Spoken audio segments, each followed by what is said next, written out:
Have you ever noticed how people sometimes blame themselves for the very harm done to them?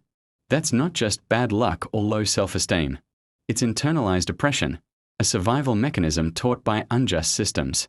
Today, we'll explore why the oppressed often turn anger inward, and why the system benefits from it. 1. What is internalized oppression?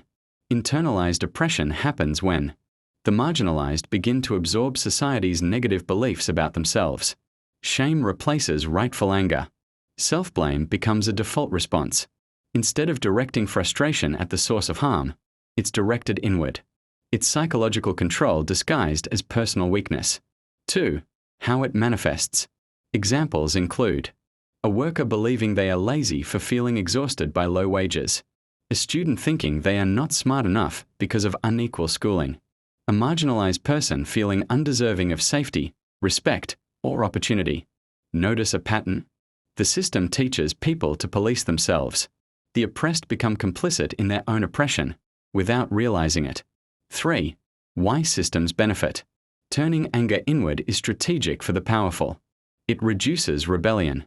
It keeps the system stable. It prevents collective awareness.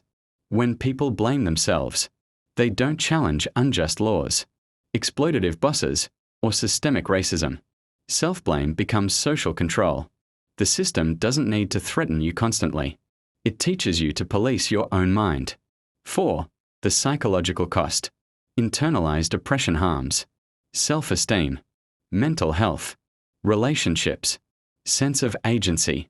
People become anxious, depressed, or withdrawn, not because they are weak, but because the system has trained them to absorb harm. Anger, despair, and frustration are natural responses to oppression. Redirecting them inward is what causes psychological injury. 5. What liberation psychology suggests. Liberation psychology teaches us to 1. Recognize oppression as external, not internal. 2. Understand that symptoms are responses to injustice. 3. Reclaim rightful anger and channel it toward awareness and change. The goal is not to deny suffering, but to see its true cause. Internalized oppression is subtle, but powerful. It keeps the oppressed self-blaming while the system thrives.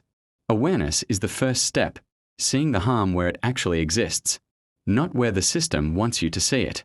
If this reshaped how you view mental health and oppression, subscribe and join us as we continue exploring liberation psychology and the power of awareness.